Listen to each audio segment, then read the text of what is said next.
Heading to Las Vegas to catch the action at Allegiant Stadium? Skip the traffic and the sky-high room rates of the Strip.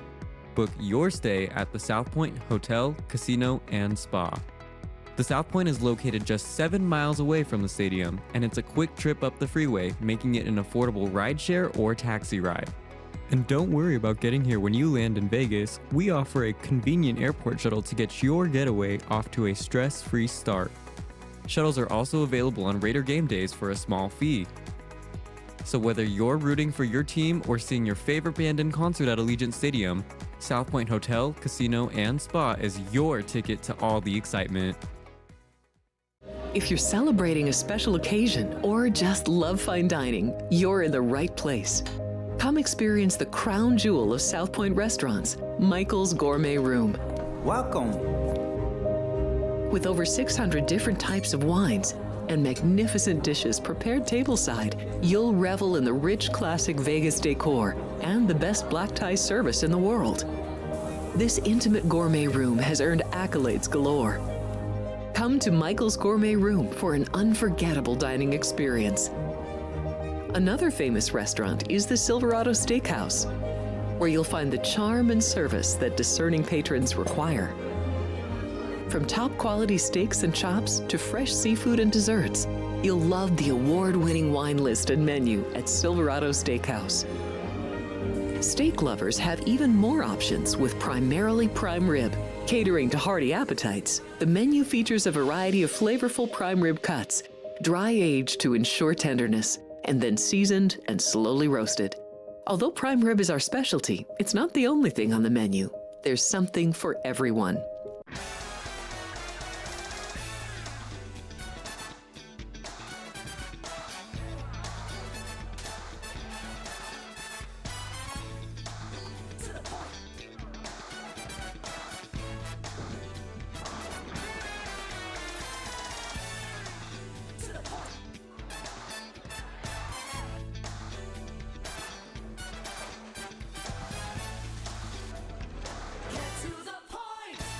Looking to bet smarter?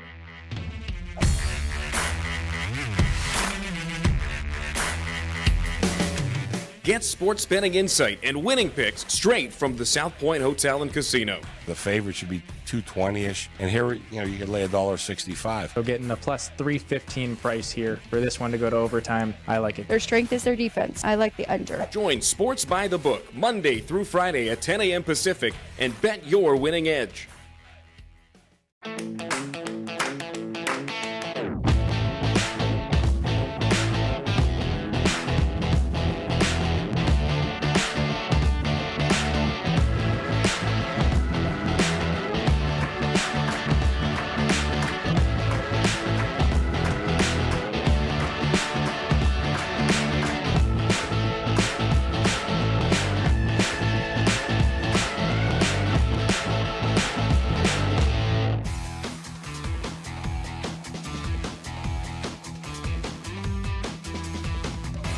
Happy Monday, everybody. It is going to be a fantastic week, and that is because we are getting it started the best way we can. Welcome in. This is Sports by the Book.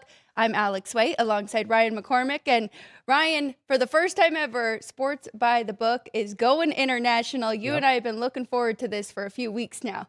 Yeah, we've got a guest joining us from across the pond over in the Olympic Games, and you see my sweater, but he is an Olympian, former U.S. Olympian there, and a Stanley Cup champion, and you listen to him on the NBC broadcasts. It is Eddie Olczyk. Yay. Hey, Rye. Hi, Alex. Hi. How you guys doing? You haven't even had lunch yet, and I've already had dinner. So we got a lot to catch up on here on current events here on the day. So it's great to be with you both. Thank you for having me, and everybody's been tuning in to the men and the women's hockey side. And last time I watched on the television here, the U.S. women, I think, were up 5-0 on Sweden. So I think they're on the way to the gold medal game, waiting to see who wins between Canada and I think Switzerland. And then the men for Team USA are got a bye, and they will be playing on Wednesday night, and they will be playing the winner of Sweden and Latvia. And then that's the next time that you can see me USA Network. We'll have that game tomorrow night, and then we'll see if Team USA can punch their ticket to the semifinals. Well, you brought up a couple things that I wanted to ask you about before we get into the hockey talk. First, I wanted to ask you, how's the food over there? And then if you've been able to kind of experience some of the other Olympic games and not just enjoying the hockey. Yeah, I'll go second question first. Really not a lot of time, Rye. Just with, doing, I think we've done 4 double headers so far as far as on the men's side. And the games locally have been at, I think, 4:40 and 9:10.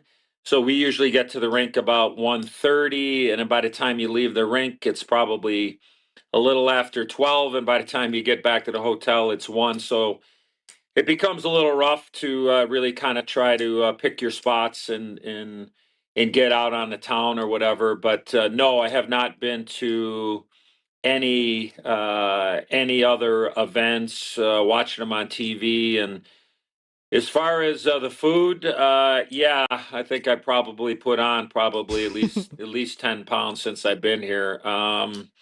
Which probably isn't good when I'm trying to get into those skinny jeans that I've been trying to put on for the last little while. But no, that is not true. But yeah, it's been great. It's been a great trip. We've hit a couple of great restaurants. I think I might have hit maybe one of the top 2 or 3 steakhouses that I've ever been to. And actually, there's a horse racing tie.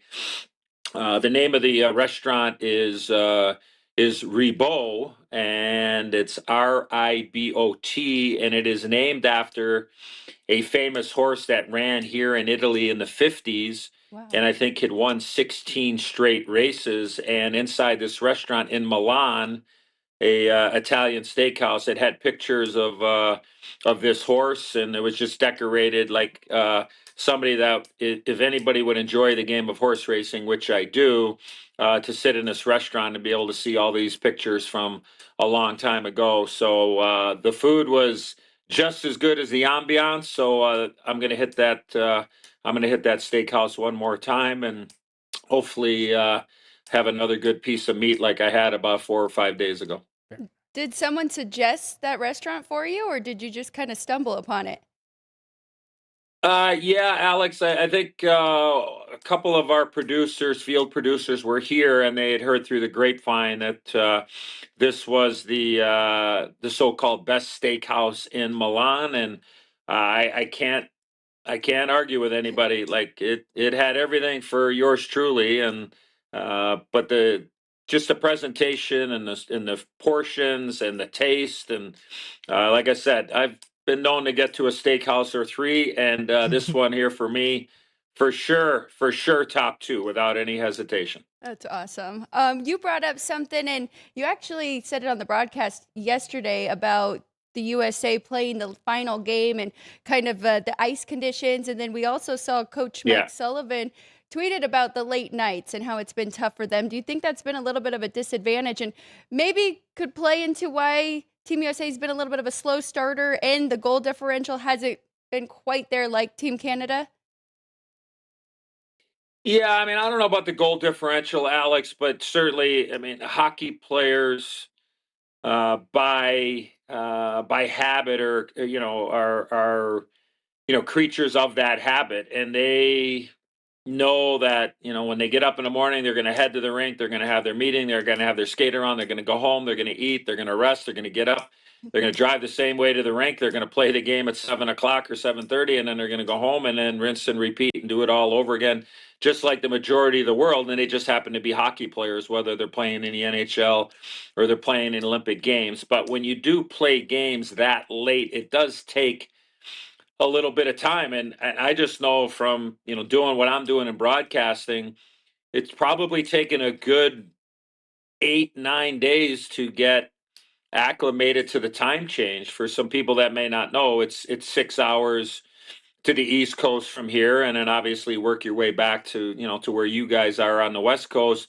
So I think for some players, it's probably taken a little bit. Your sleep habits are way off, and maybe that has had a hand in the slow starts. Like, I like the way they played, Alex, last night. They played a good defensive game. They got the big goal late in that first period, a couple of turnovers by the German team. And, I don't want to say that the Germans lost that game last night on that first goal of the game at the end of the first period, but when you have a chance to get the puck out of the zone not once but twice and you don't, and you get scored on, it's tough to go into that locker room thinking about, wow, we won the period even though it would have been a 0-0 score.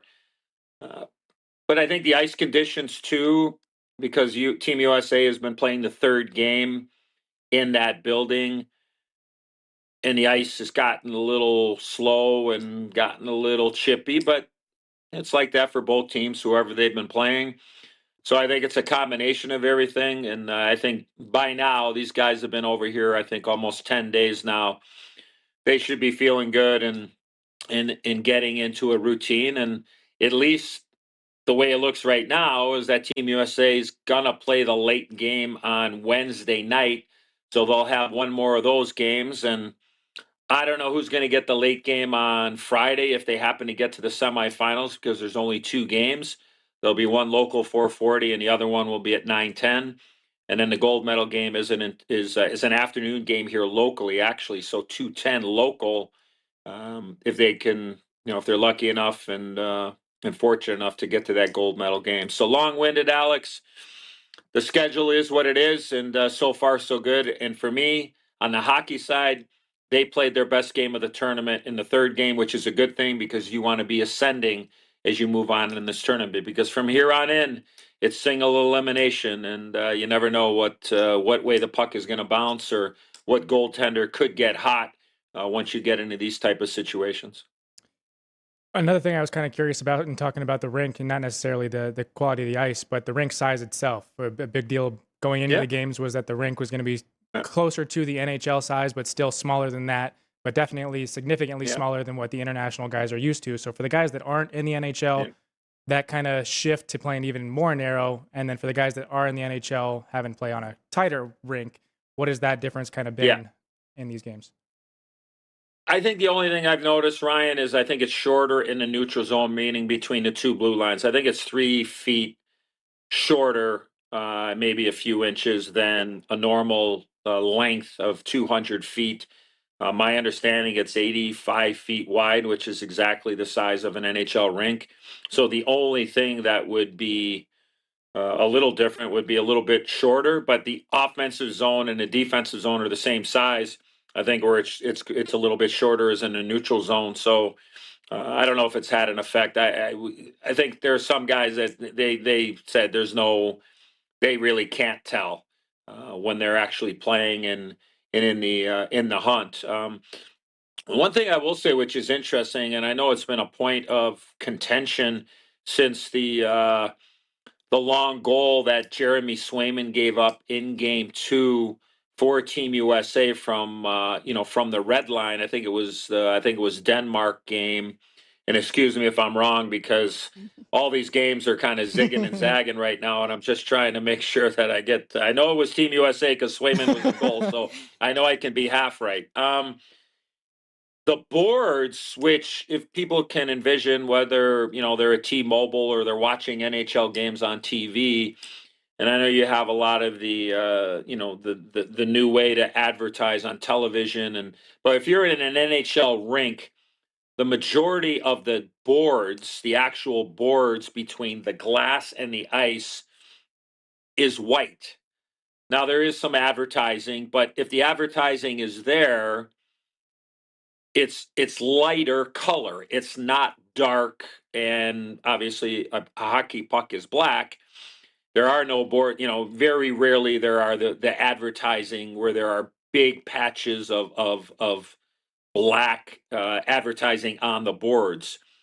That seems to be a lot of talk with not only goaltenders, most importantly, but also skaters, where they're having a very difficult time to pick up the puck around the boards because there is a lot of dark colors around the boards at these Olympic Games in Milan, at least in Hockey One, the big arena for both the men and women. There has been some talk of requesting of maybe lighting up the advertising stickers. Like these aren't digital boards. These are actual stickers that they put on the boards. And I don't know if it has any legs or not, but from my understanding, there has been some suggestions from a lot of National Hockey League people, and they will remain nameless. Is that something that could be taken care of prior to getting to the medal? I would say the medal round, but getting into the final, final 12 teams of this tournament. So something to keep an eye on here is if you look at what's transpired currently with the boards, will they maybe take some of it out and be able to do something else? I don't know if it's too late, but that has been where there are players that have told me when that puck goes around the boards and it's along the boards, not the yellow kick plate around the rink, but when it's up in that boards area lower than the glass and above the yellow kick plate, it's really hard to see.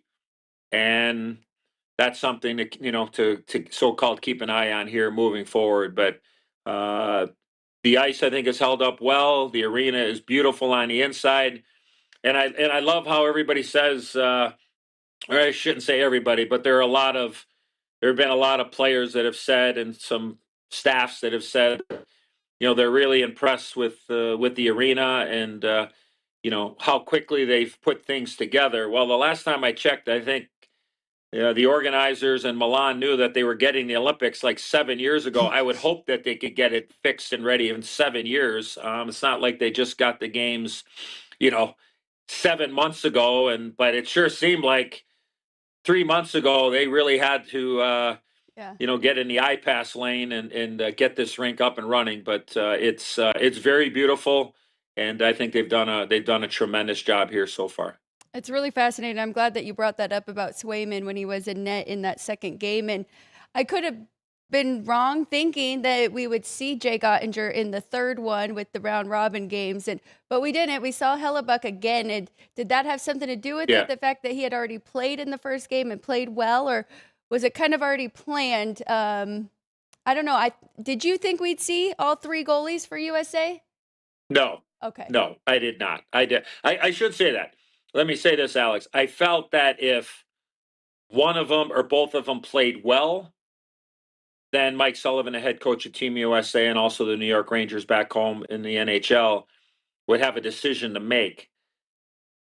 But I think with the way that Hellebuck played in Game 1, Swayman played okay. I mean, if he didn't let up that long one, and I know what ifs are, but if he didn't, then maybe there might have been more conversation or more thought. But I get the sense of, and we touched on it on our broadcast last night, is that as long as he played well, that they were gonna ride his resume, and the numbers on the back of his hockey card speak for themselves. So I think the only way that we could have seen Alex 3 goaltenders was if Hellebuck struggled in Game 1, Swayman struggled in Game 2.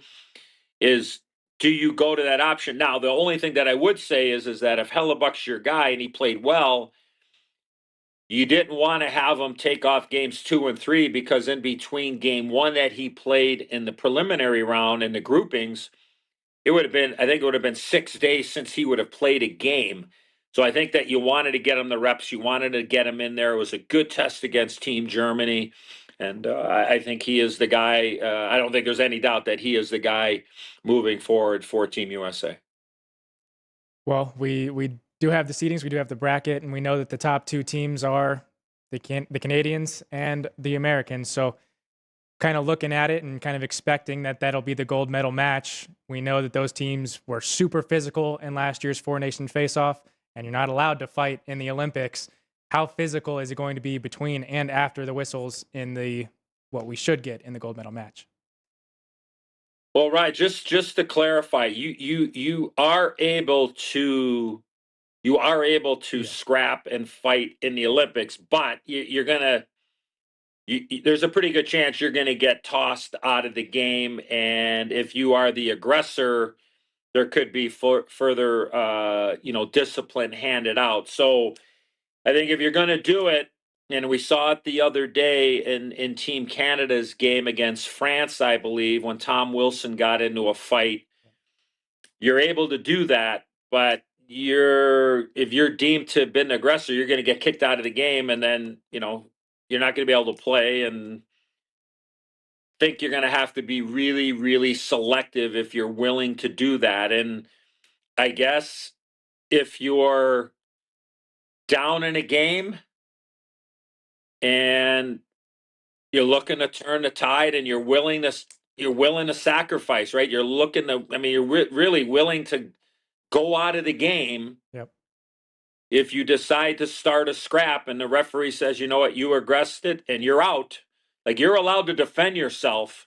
And that's how the Olympic rules are, is that if, somebody, attacks you or initiates it or whatever, you'd be able to stay, but the other player would get thrown out. So those are the things you have to really weigh. And look at, do I think that if it happens to be Canada, US, do I think that there would be a fight in the first period? I mean, probably not, because I think guys are really unsure of the rules and how a referee would happen to call it. I would assume if we got to the big game is that you're going to have 2 NHL referees. So I think that they have a very good handle and wouldn't just maybe like a lot of the referees that, are over here in Europe would, really throw the hammer at any particular player. So, I mean, could it happen? Yeah, absolutely. When you look at some of the characters, and there are a lot of characters on both sides of Canada and U.S., but it's for Team USA, they got to worry about one thing, and that's taking on the winner of Sweden and Latvia. And look, there are a lot of people that thought that Sweden would medal. A lot of people thought the U.S. would medal. A lot of people thought the Canadians would medal. Well, the way it's looking over on the bracket there with Team USA, it's one of those teams that's not going to medal because they can't get to the semifinals without taking somebody out. So you're going to lose a really, really good team here. Whoever comes out of that Sweden-Latvia game and takes on the U.S., and if it happens to be Sweden, I would assume they're a very strong favorite to beat Latvia. But Latvia, they've had some good tournaments. They've had some good world championships. They've had a couple of big games so far in these Olympics. And, they took out Slovakia, and Slovakia had taken out Finland a little bit earlier. So, I mean, there's just so many variances, especially when you get in a one game showdown or a 1-game playoff. Anything has happened. So expect the unexpected. But if we get the dream matchup of Team USA and Canada, I would say, depending on the score, anything is possible when it comes to USA Canada. Eddie, before your game in the broadcast, they talked about how good hockey was internationally and globally right now, and kind of alluded to that Group B and how Sweden was the favorite, but Slovakia came in, and now that them and Finland get the bye. Do you agree with that and happy with where hockey is right now? Yeah, that's why you play the games, Alex. It doesn't matter, what has happened in the past. You win a game. I mean, like, we did the very first game of the men's side, and it was Slovakia, Finland, and the Finns were heavy favorite. And Slovakia upset them. And next thing you know, Slovakia is winning the grouping, and they get a bye. I mean, so those type of things can happen in a tournament. And when you get that opportunity, you have to take full advantage of how it all plays out. And Finland ended up finishing second, and Sweden ended up finishing third in that particular grouping. And yeah, you'd love to not have to play that extra game, those 8 teams that have to play the extra game. And I would say most people thought Slovakia and maybe Finland would be the teams on the outside looking in. Well, it didn't end up working out that way. Both of those teams, Slovakia and Finland, got the bye, and now they're waiting for the next draw. So they deserved it. They earned it. And you got to play the hand that's dealt. And for a team like Sweden, who as I mentioned earlier, a lot of people felt would medal. Well, they're on the outside looking in. They're going to have to play an extra game, and their path to the medal round, so to speak, is very daunting, because if they can beat Latvia, then they got to take out the U.S. and then however else it works out moving on, their task is daunting. But you got to play the games, and Slovakia earned it, and Finland did as well. Kind of going to the Americans and tying in last year's Four Nations, and when we saw the championship be between Canada and the U.S., and Canada won in overtime, and the U.S. hasn't been able to win a gold, hasn't been able to win a third gold since that 1980 team. They've won silver twice in the 2000s. What has this team done to kind of improve from last year's team and maybe get them over the hump to beat this Canada team?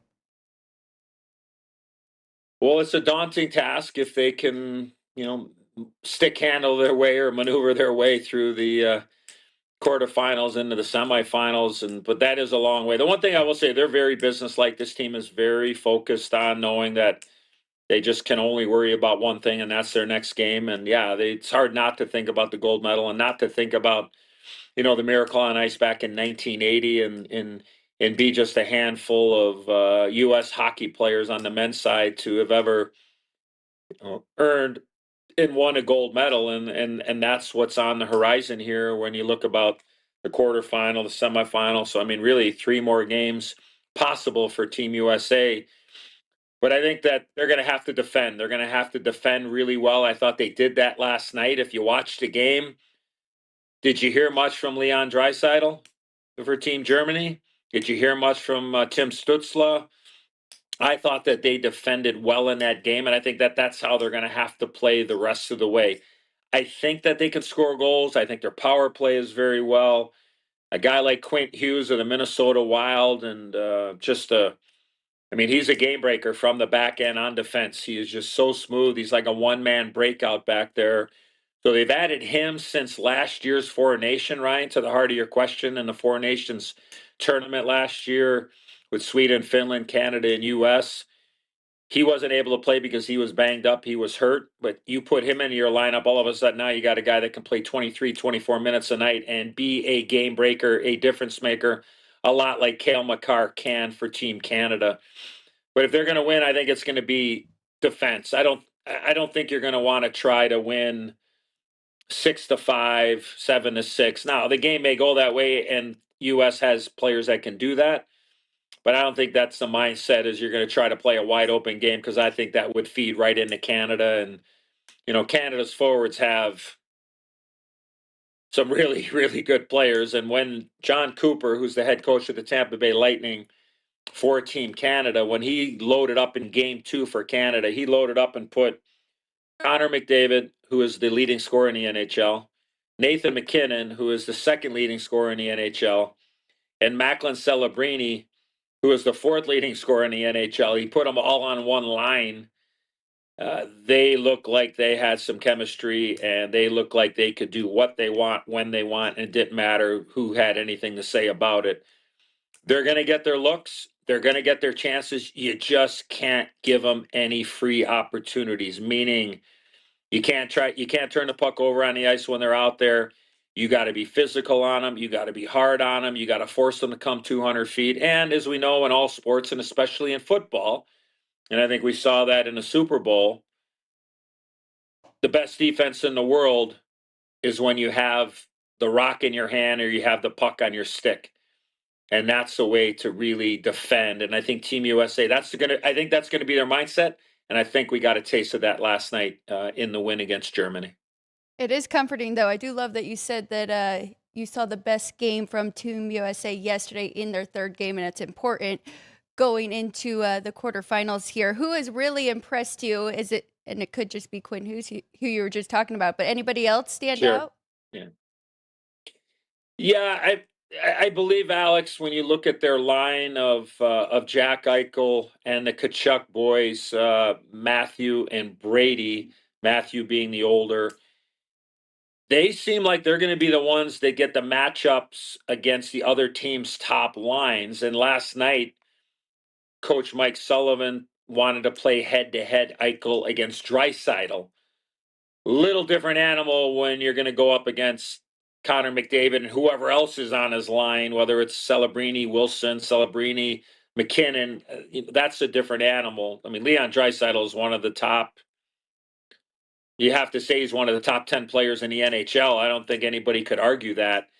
But I think that's the respect that Coach Sullivan has for that trio, and especially a guy like Jack Eichel, who everybody there in Vegas knows and knows very well. And he's become just an incredible two-way player. And I think people have noticed that ever since he got to Vegas. But that line has been, very good. Austin Matthews, the captain of the Maple Leafs and the captain of Team USA, had his best game of the tournament, which was great to see.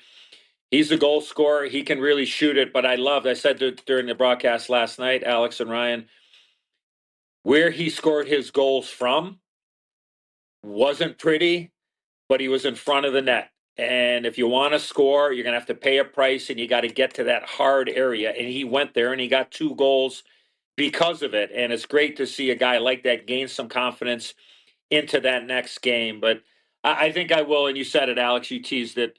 I would stay with Quint Hughes because he just is – he's a game breaker. And I don't want to say he's a game wrecker, but he just has that ability to take you from defense to offense in a split second. He has the ability to shut down a play and put it in the hands of guys in a right spot. So I would say the Eichel line and Quint Hughes, to me, are probably players that people are going to want to watch and really zero in on here when Team USA gets to the quarterfinal on Wednesday night. I kind of want to go back to that Canadian line that you mentioned, Celebrini, McKinnon, and McDavid. Celebrini now leads Team Canada with 4 goals through 3 games. That might play in part to who he's line mates with. But the kid turns 20 in June. How much does that play into his line mates and the talent that he has for years to come? Yeah, it's a combination for sure. The age part I can relate. I was 17 years old when I played in the Olympics for Team USA back in 1984 in Sarajevo, Yugoslavia. I'll be honest, I think I was, I don't know if I've ever gotten mature, but I was very immature at 17. So maybe I was too naive to realize the stage that I was in, because we were trying to follow in the footsteps of the Miracle on Ice in 1980. So the pressure we had, it was immense, but I don't think I felt it. And I'm not comparing myself to Macklin Celebrini. I only can compare myself to being a very young player, a teenager, playing against men, and a lot of them have a lot of experiences that you just go out and you play the game of hockey. And I think that's what Macklin is doing. Let's make it perfectly clear. If the season ended right now in the NHL, Macklin Celebrini would be a finalist for MVP of the National Hockey League. San Jose is right there in the playoffs, and he's a top 4 scorer in the entire National Hockey League, like I said a little bit earlier. So line mates help, yeah, for sure, right? Playing with Connor McDavid, but it's not easy.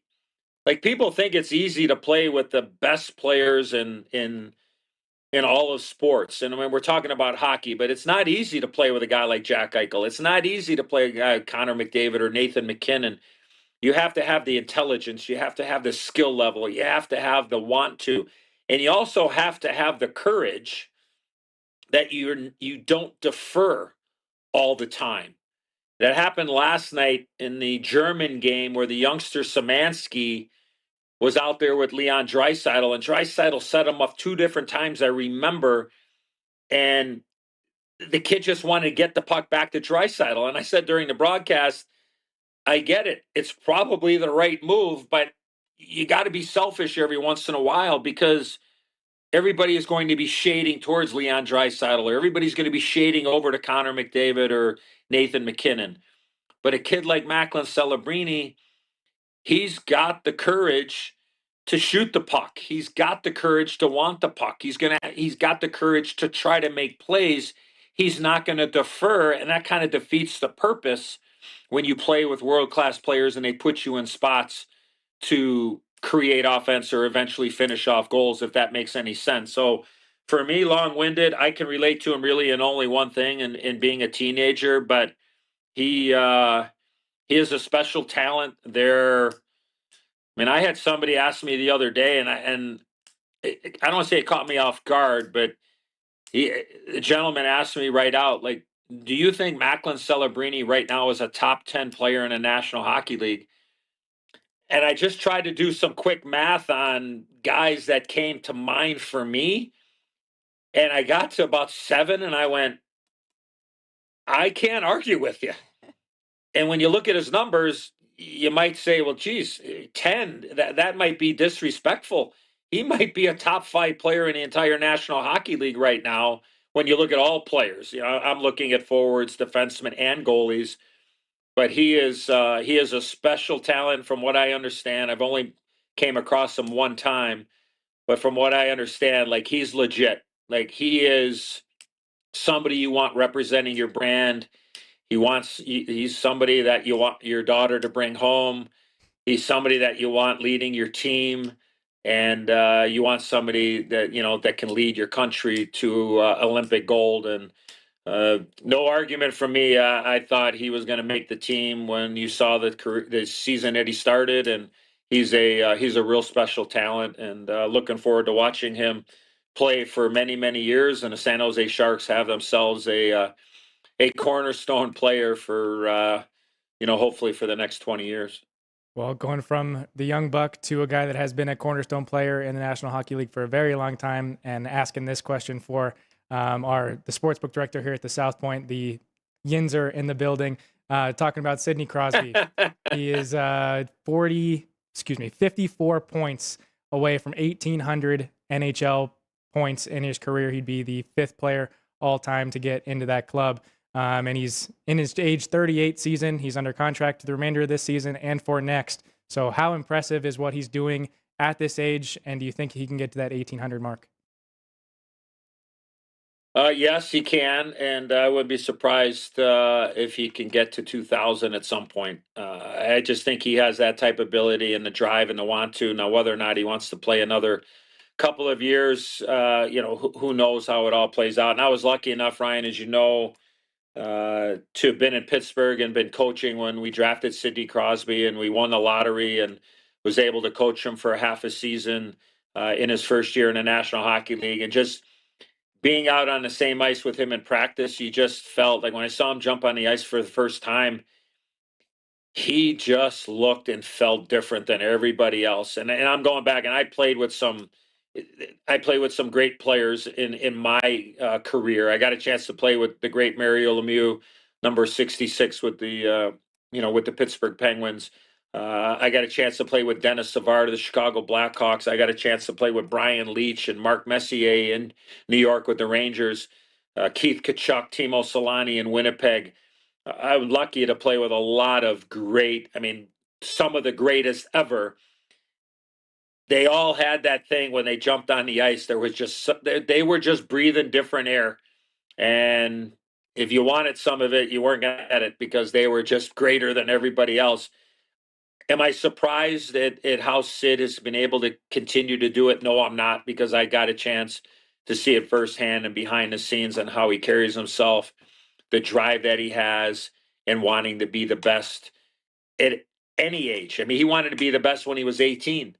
And he wanted to do it at 28, and now he wants to do it at 38. And so I'm super impressed. I'm not surprised, and he's done an unbelievable job for a guy that had a lot of expectations coming in. He helped save the franchise in Pittsburgh, and he's lived up to all the billing for the National Hockey League, and he's done himself very proud. And I'm thrilled for him. And whether he wants to play another 2 years, 3 years, 4 years, whatever he wants, and he's happy, then I think that all of hockey should be happy and celebrate him, because he is going to go down without a doubt. I mean, he is going to go down as one of the top 10 greatest players ever to play in a National Hockey League. And I put into that category individually, longevity, the numbers, and winning.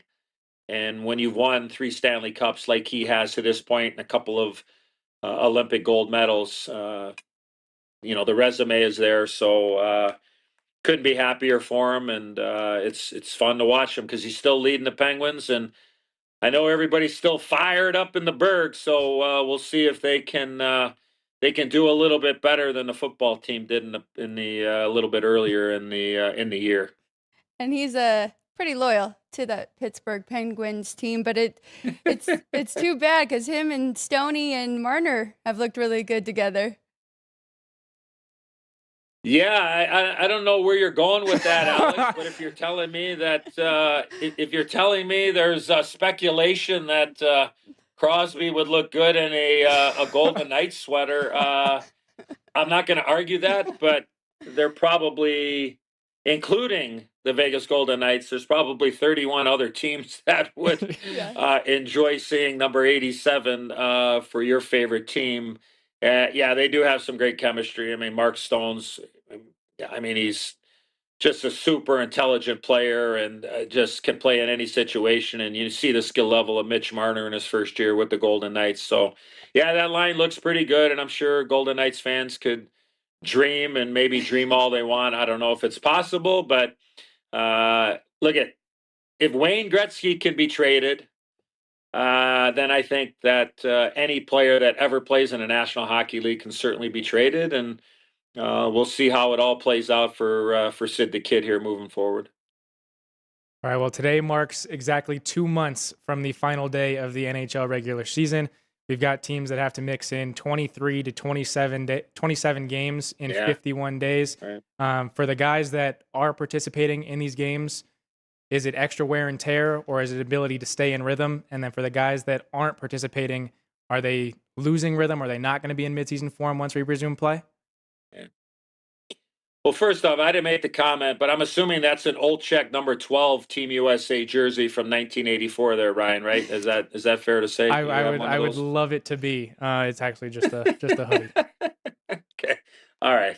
Anyways, that's only a -1 on you. I'll have to talk to your dad about that. Yeah, so, anyways, I think it's up for grabs. To be honest with you, I think you're going to have teams that flourish and excel and come back, and you sit there and go, "Wow, the break didn't hurt them." I mean, they got well rested, and they can. And then there's going to be other teams where it's going to be like, oh my gosh, they took the break. They won 5 in a row before the break. Now they haven't won in 10. It's the unknown. So I wouldn't be able to, I don't know how to really answer that. I just think that for the players that have played a lot over here in the Olympics, and the teams that get to the semifinals, let's call it, because that'll be, for some teams, 5 games, for other people, 6 games, and the travel and the getting acclimated on the time change and all that kind of stuff.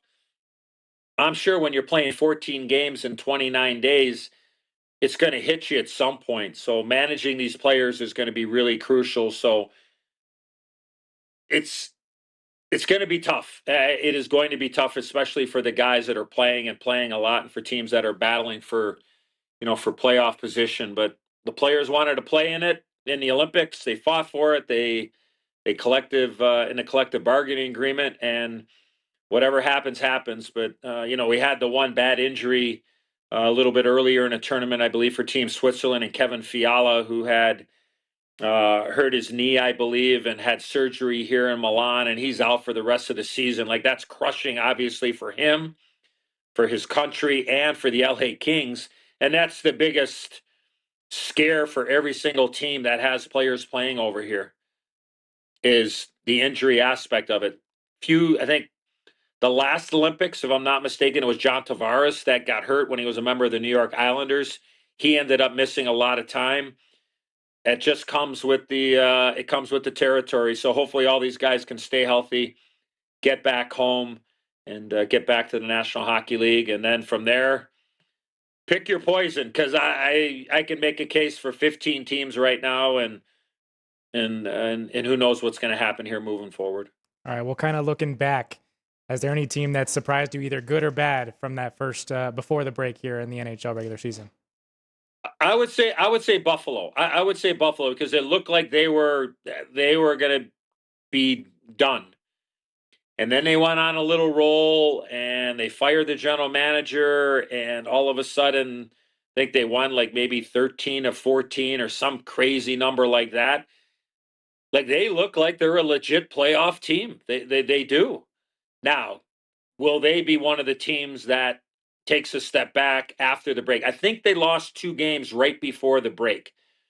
But I would just say that's the one team that has stuck out to me, because for the last, 4 or 5 years, right? Everybody's been saying, oh, Montreal's going to make it. Detroit's going to make it. Buffalo's going to make it. Ottawa's going to make it. Well, if those teams are going to make it, who's going to fall out? Yeah.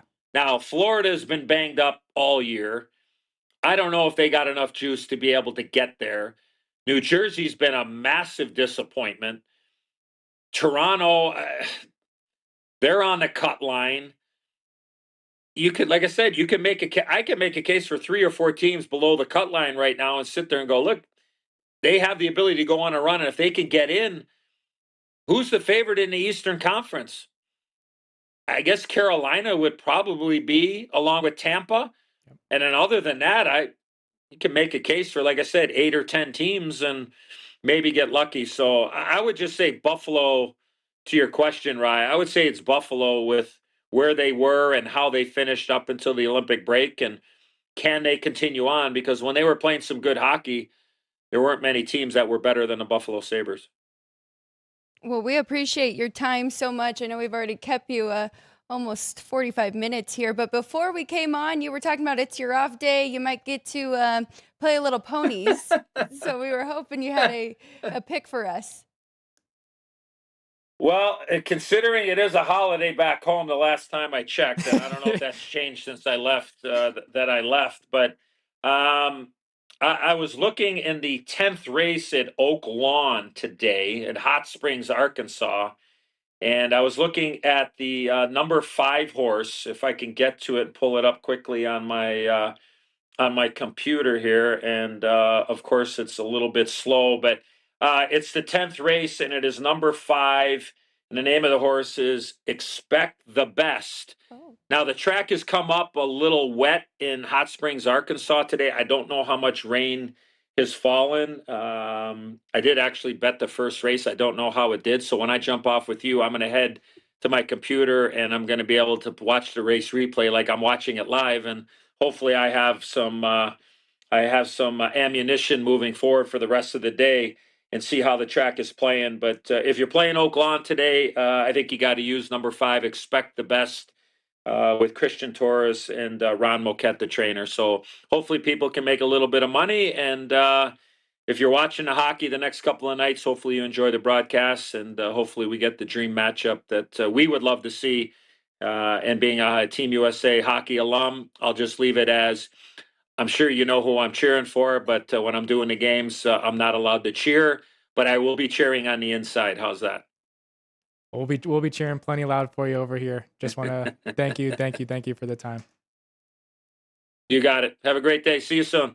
Say hi to your dad, right? Definitely will.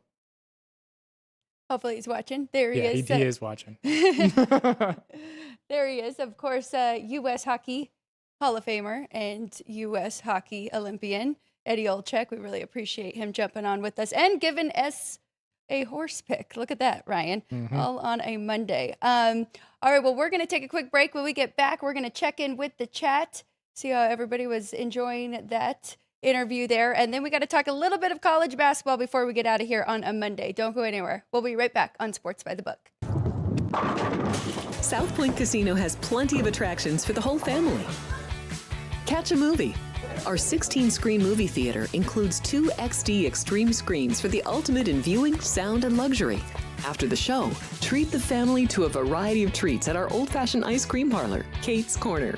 We scoop up a variety of creamy concoctions, including smoothies, hand-dipped cones, milkshakes, malts, sodas, and sundaes. At Kate's, there's something for everyone.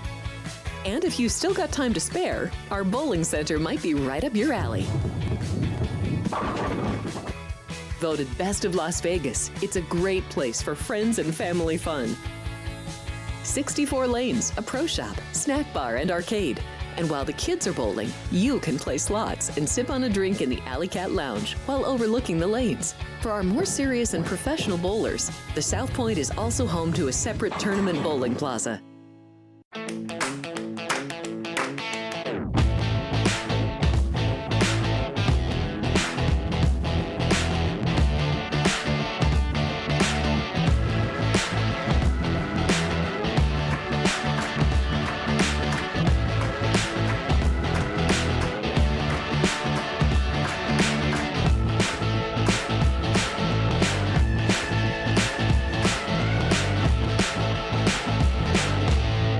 Looking to bet smarter?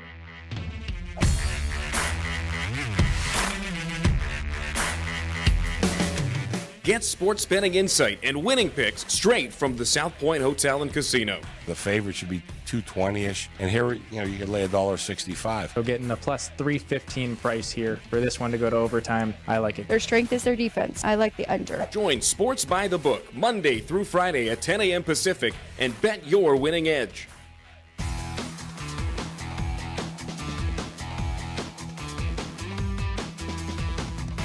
Welcome back, everybody. Happy Monday once again. Alex White, Ryan McCormick here with you on Sports by the Book.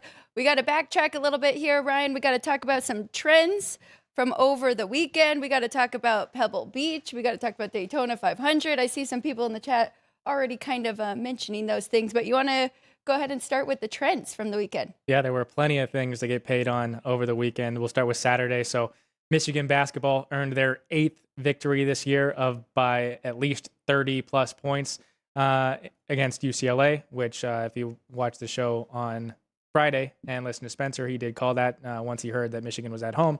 He did not so much call the Michigan State being able to handle things at Wisconsin because they lost by 20 plus there. But also there were 5 teams of at least a $3 money line as an underdog that won outright. The big one, obviously, Texas Tech, which Alex had a pick on, wins outright in overtime at Arizona. The number 16 takes down the number 1 team in the country. They closed a plus 350 money line underdog there at Arizona. The other teams that were at least $3 on the money line to win outright was Elon University, a plus 330 money line there at William and Mary. South Alabama, a plus 320 money line underdog there at Arkansas State. Delaware closed a plus 350 money line underdog at Missouri State.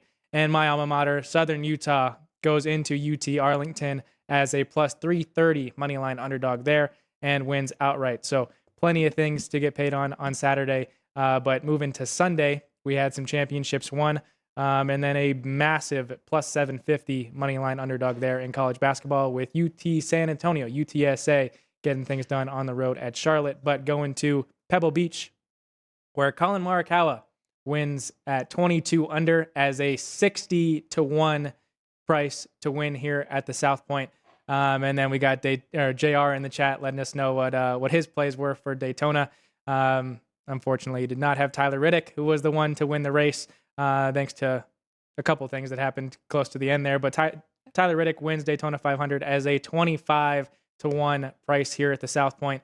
That price moved from what the sheets were. Opened, Tyler Riddick opened 18-1, moved to 20, moved to 25-1 when we did Gone Racing here on Thursday. Again, go check out that Gone Racing show. Tyler Riddick did win his group as well, a plus 270 price there. So if you were lucky enough to play Tyler Riddick, you got a very nice payday there yesterday. Another man that also got a very nice payday is one that's used to it, and that is Michael Jordan, as he is the team owner for 4 different cars there with his 23XI race team there, but Daytona 500 champion Tyler Riddick and Michael Jordan there.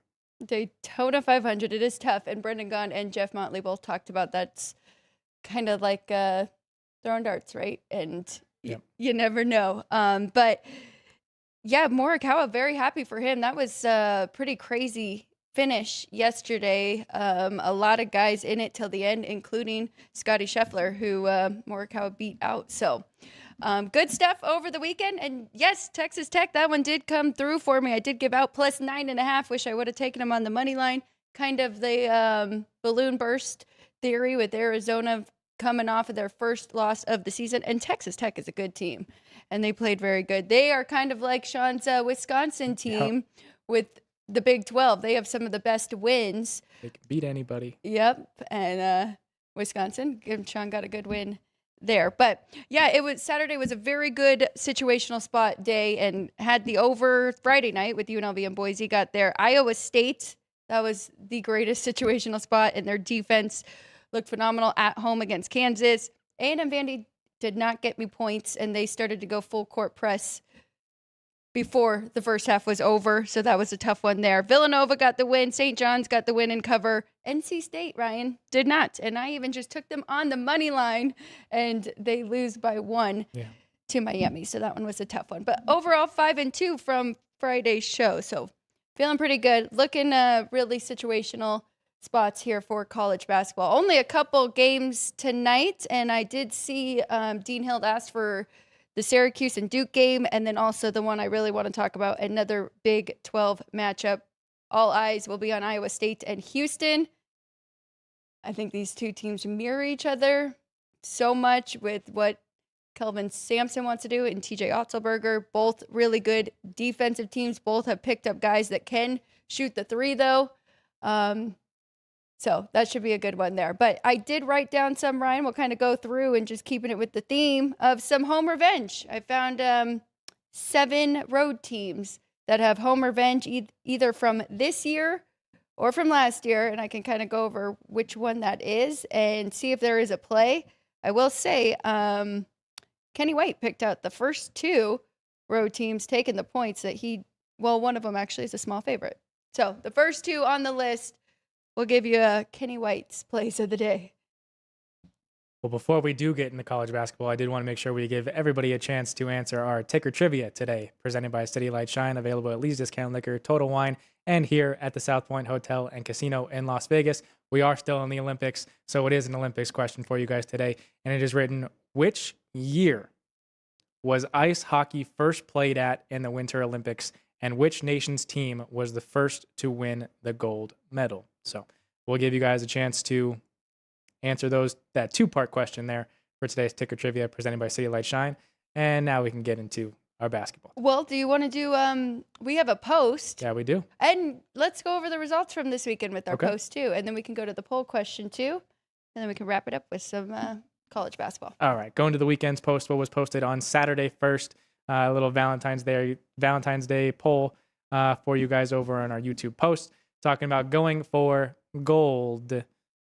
Who will be the leading goal scorer for Team USA at the Winter Olympics? We gave you Brock Nelson, Austin Matthews, Tage Thompson, and Brady Tkachuk. And our viewers on that post went with 47% of them going with Brady Tkachuk, the younger of the Tkachuk brothers.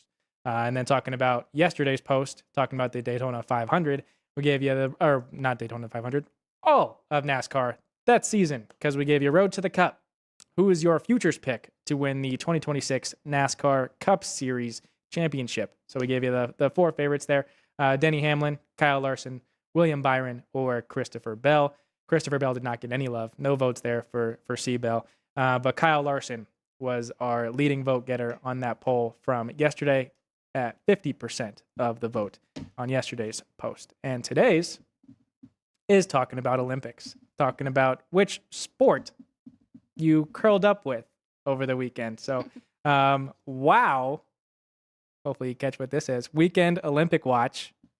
Which winter sport did you curl up with this weekend? So we gave you speed skating, ski jumping, curling, and snowboarding. So go ahead and go to our posts after you watch what we got in college basketball, and vote what you tuned in on over the weekend, other than of course hockey. So, and then today's poll. Well, a lot of hockey today. Feeling the rhythm. Which of these NHL teams will have the strongest start following the Winter Games? The 4 that we gave you each have 8 team members participating in these Winter Olympic Games. So kind of thinking that they'll be able to keep their rhythm. We gave you the Colorado Avalanche, the Tampa Bay Lightning, the Minnesota Wild, and the Vegas Golden Knights. Again, all of which have 8 players participating in these Winter Games. There's only one team in the National Hockey League that sent more players to the Olympics, and that would be the Florida Panthers, who sent 10 players. Total of 8 different teams to send at least 7 guys over to Italy for these Olympic Games, but we gave you the 4 that sent 8, and we would love to get your thoughts if you want to let us know how dominant you think these guys will be back, or anybody else that maybe takes a slump to get this once we get back from the break here in just over a week. So, going to college basketball, I gotta find it on our script. So we're going to the home revenge ones. Going to let's see, I gotta pull up Wager Talk to make sure we've got the odds right too. Okay, That's right. going to 875, 876, and this would be Syracuse at Duke taking on the Blue Devils. Hopefully you can tell I'm stalling a little bit. All right, going to a total of 142 because the home team is favored by 20.5 points. So Duke did win on the road last year against Syracuse, 83-54, giving them a little bit for that home revenge. Still, my dad's number is 24 here for Duke, so that would be a stay off for that road team that has home revenge. But if you watched over the weekend, I mean, some of these teams, including Michigan that you just talked about, and including Duke, I mean, really turned it on in the second half. So if anything, I would be looking more to the first half if you were so inclined to play the dog there. There are a bunch of numbers available in the market, ranging from 19.5, just moved at a national book, to a 21 here in town over at Superbook. But here at the South Point, we are sitting at that 20.5 minus 110 both ways. All right, we got home revenge here. So in all of these games coming up, going to the extra board, we've got Southeast Louisiana at East Texas A&M.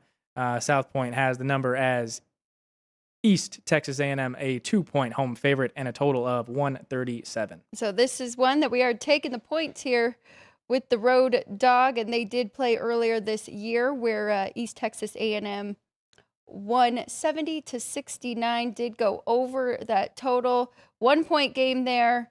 And now I think the wrong team is favored. So taking the 2 points, and that is also one of Kenny White's plays of the day. And this next one is as well. All right, Morgan State on the road at North Carolina Central. Central is a 4-point home favorite, and the total is 150. Morgan State, again, with the theme, home revenge here, played this season, already lost at home 89-78 to this team. So wasn't as close as the last one, but still you are getting 4. Shop around. There might be some 4.5s out there. Do like that number better, but another one where I really think this will come into play, and these two teams are way more even than this number is saying.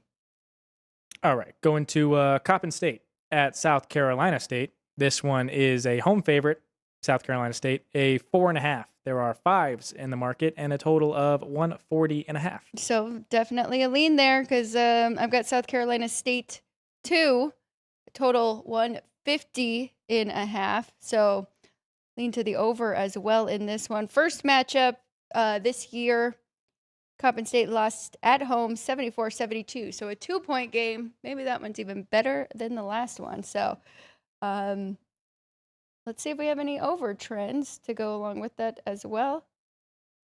16-9, the road team is to the over. So very interesting. But now it's being bet down. It was opened 143.5, now 140.5. So that kind of scares me a little bit. I'd lean to the dog more than anything. Okay, JR letting us know that Coppin has a 16-9 record this year to the totals. So 16 overs, 9 unders there on the total is what they've gone for the season, but the total here is 140.5. Going to Wagner at Long Island. Long Island is an 11-point home favorite and a total of 137. Okay, Long Island 8, 133. A little bit of a lean to the under, but Wagner does have a home revenge from earlier this year. Lost by 10 at home, 67-57. So a low-scoring game, expecting that again here. But a little bit of a lead. But once you get to double digits, you want to have an even bigger difference than 2.5 there. So I'm going to stay off of that one. Well, an even bigger favorite here in this next one, it is at Alabama State, where Mississippi Valley State is on the road. Valley State is a 17-point underdog, and the total is 142. Wow, and that is getting bet up. Alabama State looks like they open around 15 or 14.5 some places. 14 for me or for us, and 139.5. So nothing in that one, but Mississippi Valley does have home revenge. Lost earlier this year, 89-69. So that game did go over the total, but Mississippi Valley State did not cover. All right, the final one on the extra board here for us, Lamar on the road at UTRGV, Utah Rio Grande Valley. UTRGV is a 7-point home favorite. There are 6.5s in the market and a total of 142 here at the South Point. Another one that is being bet, the favorite is being bet here in this one. I saw 5.5 earlier. Now it's at 7. We've got 2.5 for the home team. Kind of that home revenge is making it more of a play, but you're catching 7 here with Lamar. That would be the only way that I would play it. First game was an 11-point loss, though, 83-72. So it's a lean, but I don't know if I'm going to get involved there taking the 7 points. All right, going back to the normal board and a top 10 matchup, a top 6 matchup here in college basketball. Houston on the road at Iowa State, the number 2 team in the country, on the road at the number 6 team in the country here. Iowa State, a 2.5-point home favorite, and a total of 135. 1.5 and 130. I played the first half under. Here at the South Point, it's 63. I do see some 63.5s out there. That's the best number I could get. Houston's number 1 right now in scoring defense in the first half, holding teams to an average of 27.9 points per game. Iowa State's 8th best in that category, 29.6. Iowa State's coming off their best defensive game, I would say, held Kansas to 27 in the first half and I believe 50-something in the full game. So I do think they'll be ready to go here defensively and can match them for a while. Iowa State's undefeated at home so far this year, Ryan, but I still lean to Houston. I want to wait and see if I can get a few more points or maybe even jump in game and try and get 5 if they go on a little early run being at home. But the number's kind of telling you that too. Houston slightly better. And I believe that too. I think they're still a step ahead of the Cyclones. Well, as long as Houston gets things done here on the road, they will more than likely be the number 1 team in the country when the AP poll comes out tomorrow, as the current number 1 has taken back-to-back losses. So, yep. Houston definitely wants to be hungry. Both teams are obviously going to be hungry in this one, but Houston knows that they can be number 1 here come tomorrow night as long as they take care of business here tonight. And it'll be interesting to see how Iowa State comes out too, because I feel like that was a pretty emotional win and a lot of effort to get that one against Kansas after they had lost to them earlier that year. Well, got beat by them very bad earlier that year. So we'll see. And this one could be a little bit of a letdown, not having to go on the road or come back home to kind of get the travel to celebrate things. You're staying in your building. Granted, it might get your crowd even more hyped up and more involved here for this one. But this one will absolutely be an amazing game here tonight. And you're right. I don't think. Number 2, Houston, they take care of business. They should be number 1. 2 losses on the year. What is Duke looking at? 2 as well. But there's came to North Carolina a little bit more recent. So that would definitely keep Houston there. All right. Thank you, JR. JR did help me out. He let me know that the poll came out today. Oh. Poll's already out. So, Houston is the number 2 team in the country already. Michigan is the number 1 team in the country. They got 60 of the 61 votes there to be the number 1 team in the country. So, Michigan, Houston, Duke, Arizona, UConn, and then Iowa State at 6. So, these are the fresh numbers here for the AP poll. Very good. Well, we've been focusing a lot on hockey, so we've missed that poll coming out already. I'll go ahead and give my whiteboard plays, kind of recap what we just went through, and then do you want to go ticker trivia and all that fun stuff before we get out of here? Sure. Okay, so just a repeat, because it kind of just went through all of those. But looking at my dad's Kenny White play of the day, SC Louisiana catching 1.5 there. And then I am going with the under first half, 63.5 Iowa State and Houston or better. And then I'm going to take Houston plus 2.5 or better in the Big 12 game coming up tonight. So there they are. Plays of the day on this Monday. And now let's turn it to Ryan for some more Olympics talk and trivia. Yeah. Ticker trivia presented by City Light Shine, available at Lee's Discount Liquor, Total Wine, and here at the South Point Hotel and Casino. Olympic question, talking about the year ice hockey was first added to the Winter Olympics, and which nation's team was the first gold medal winner. And JR was on top of that one too, because in the history of the Winter Games, ice hockey was first played at the inaugural games in 1924 in France. The Canadian men's hockey team was the first to win gold, victorious over the United States in those finals. The ice hockey's overall Olympic debut came in the Summer Games in 1920 in Belgium, but the permanent home, obviously now in the Winter Games, established 4 years later. So, JR, thank you for the help today. And good job spotting today's ticker trivia presented by City Light Shine. JR with the most assist on today's episode. Very good. All right, well, that's it for us. Do have our poll results. Okay, except for the poll results. Talking about which NHL team our viewers think will have the best start here coming out of this Olympic break. Gave you the teams that have 8 players participating in these Olympic Games. So the Colorado Avalanche, the Vegas Golden Knights, the Tampa Bay Lightning, and the Minnesota Wild. And our chat is going with the Colorado Avalanche instead of our Vegas Golden Knights here, but 37% of the chat going with the Colorado Avalanche to continue or maybe bring back the way that they started this season and be the hot team coming out of this Olympic break here next Thursday. Ryan, who'd you vote for? The Knights. You did? Yeah.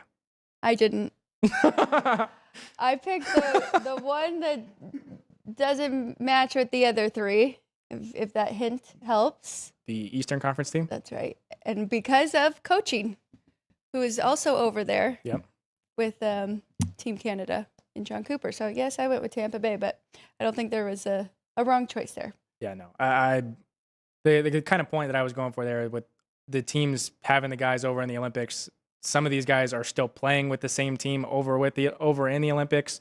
But the Vegas Golden Knights, obviously, Jack Eichel is on a different team from Mark Stone there and Mitch Marner. But Jack Eichel does have Noah Hannafin. So, I do think the Knights will be a team to watch out for here in the second half. Well, I mean, I think the Knights have been talked about the most from both of those two teams. Celebrini, of course, and a few others. But really, I mean, I've seen people talking about Mark Stone, like not realizing he was this good. Now they understand the hype kind of thing. And then Jack Eichel really stepping up for Team USA. So we'll see. They can mesh it all together. And I would be more inclined to think maybe Colorado does take a little step back because, I mean, it's a long hockey season and we haven't seen it yet this year. Maybe slightly, couple losses, but so. Definitely more recent. Yeah. But I would also like to think that Akira Schmid gets a little bit of a combo boot. Not necessarily that he was outstanding in these games, but definitely a confidence boost playing for his country there. Good point, yeah. Well, hopefully we get the matchup we'd like here with the 2 teams that have been dominating so far in men's hockey. And like Mr. Eddie Olczyk said, though, 1 game at a time. So they just got to take care of business there. But again, thank you to him for joining us and giving us so much time and talking about the Olympics there in Italy. Ryan, anything else for you before we get out of here? No, just come back here tomorrow at 10 a.m. as we've got Matt Neverett, the voice of the UNLV Rebels and the Las Vegas Aviators, to talk college basketball and maybe a little bit of baseball as we've got spring training coming up here. So 10 a.m. tomorrow, back here, Sports by the Book. Very good. Yeah, last Tuesday was a lot of fun doing that kind of combination of the two. So I'm sure we'll find something besides win totals to look forward to for MLB.